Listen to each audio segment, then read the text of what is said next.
Hello everyone, চলো আজকে একটা সিনারি ড্রয়িং করে দেখাই, তার সাথে শেড করেও দেখাবো। একটু লং ভিডিও নিয়ে আসলাম। আশা করছি এই লং ভিডিও থেকে সিনারি ড্রয়িংটা তো শিখতেই পারবে, তার সাথে শেড করাটাও শিখতে পারবে। আমি কিন্তু খুব সহজভাবে শেড করা শিখিয়েছি। এখানে দেখো, আমি কিন্তু নারকেল গাছ করছি। তো নারকেল গাছের শেডটা কিন্তু খুবই আস্তে আস্তেই করে দেখাচ্ছি। আশা করছি প্রত্যেকটা শেডই তোমাদের কাছে খুব সহজ মনে হবে।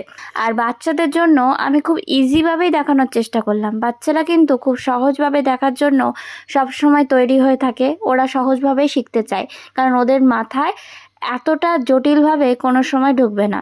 তাই অবশ্যই সব সময় সহজভাবে শেখানোরই দরকার। তো আমরা অনেক সময় সি লিখি, তো সিটাকে আমরা যদি এদিক ওদিক থেকে টেনে দিতে পারি, সেক্ষেত্রে কিন্তু নারকেল গাছটা হামেশাই ড্রয়িং হয়ে যাবে।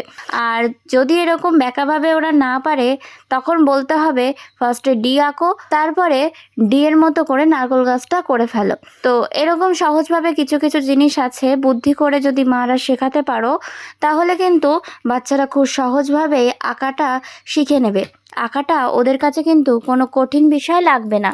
তো অবশ্যই ওদেরকে যতটা সহজভাবে শেখানো দরকার শেখাতে হবে। আমি কিন্তু এখানে ক্যামেলের পেন্সিল ব্যবহার করছি। আমি কিন্তু এখানে ক্যামেলের পেন্সিলটা দিয়েই রং করে দেখাচ্ছি। তো আমার কাছে আর্ট লাইনের পেন্সিলটা আপাতত ছিল না, যেহেতু আমার দাদা ড্রয়িং পারে, আমি বাড়িতে এসেছি। তো ও তো ড্রয়িংয়ের মাস্টার, তো ওর পেন্সিল নিয়েই আমি আঁকতে বসে গেছিলাম। তো আমি কিচ্ছু নিয়ে আসিনি, ওর খাতা নিয়ে ওর পেন্সিল নিয়ে আমি আঁকতে বসেছি। যেহেতু আমাকে ভিডিও দিতে হবে, ভিডিও ছিল না আমার কাছে, কী আর করব, ওর জিনিসপত্র নিয়ে আমি আঁকতে বসে গেছি।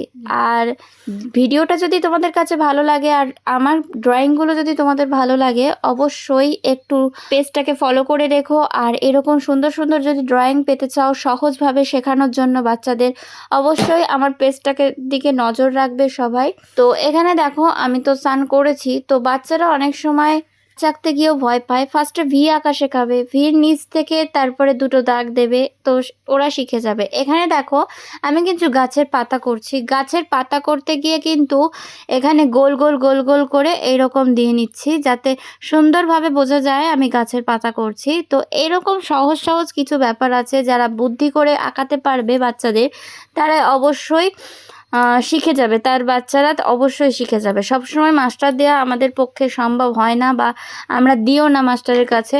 তো সেক্ষেত্রে আমরা যদি এইরকম সহজভাবে একটু বুদ্ধি করে করাতে পারি, তো সেক্ষেত্রে কিন্তু ভালোই হয়।